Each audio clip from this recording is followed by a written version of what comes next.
खनन सचिव पर ईडी की कार्रवाई होते ही झारखंड के सीएम हेमंत सोरेन पर विरोधियों का हमला भी शुरू हो गया। खुद सोरेन खनन पट्टा मामले में संकट में घिरे हैं और अब खनन सचिव के भ्रष्टाचार में फंसने के बाद उनकी चिंताएं और ज्यादा बढ़ गई हैं।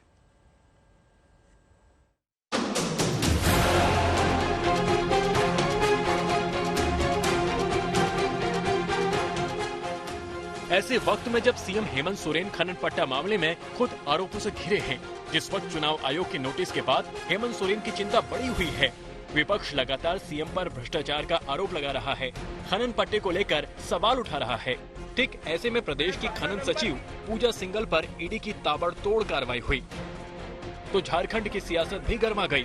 बीजेपी सांसद निशिकांत दुबे ने ईडी की छापेमारी और जांच में हुई जब्ती को लेकर एक ट्वीट किया। उन्होंने दावा किया है कि ईडी की कार्रवाई में करीब 300 करोड़ की संपत्ति मिली है। बीजेपी सांसद के इस दावे का आधार क्या है, ये तो पता नहीं, लेकिन इस छापेमारी को लेकर झारखंड की राजनीति का पारा चढ़ता जा रहा है।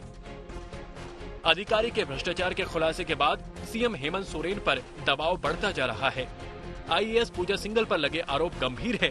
ईडी की जांच में सारी सच्चाई जग जाहिर हो जाएगी, लेकिन बीजेपी सीएम हेमंत सोरेन और उनकी सरकार पर सवाल उठा रही है।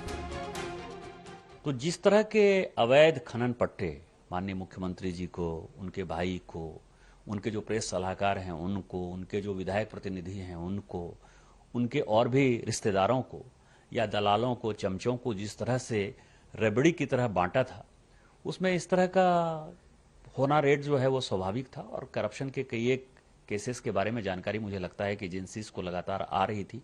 जब हमारे जैसे नेताओं को आ रही थी तो एजेंसीज को आ रही होगी।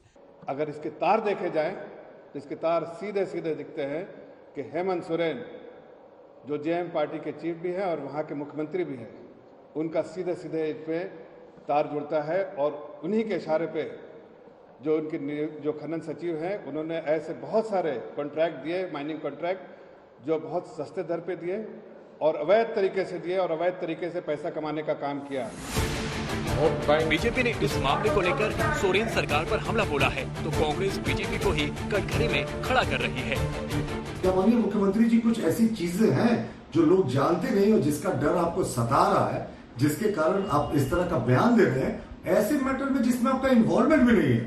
तो हमें तो पूरा यकीन है कि माननीय मुख्यमंत्री जी भले ही ऊपर से मुस्कुरा रहे हो, लेकिन वो काफी कुछ छिपा भी रहे हैं और इसका डर इन्हें सता रहा है। भारतीय जनता पार्टी को कोई नैतिक अधिकार नहीं है।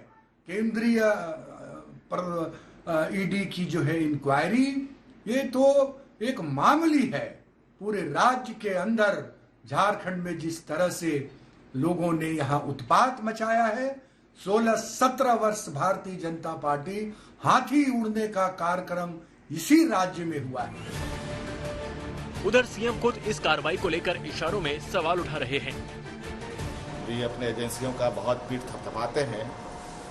अब तो वो दिन दूर नहीं, मुझे लगता है कि सरपंच मुखिया के ये में भी ये पहुंचेंगे ईडी जांच करने को। इनका स्तर अब ये वहां तक ले जाने की तैयारी कर रहे हैं। ईडी की छापेमारी के बीच अब सियासत तेज हुई है।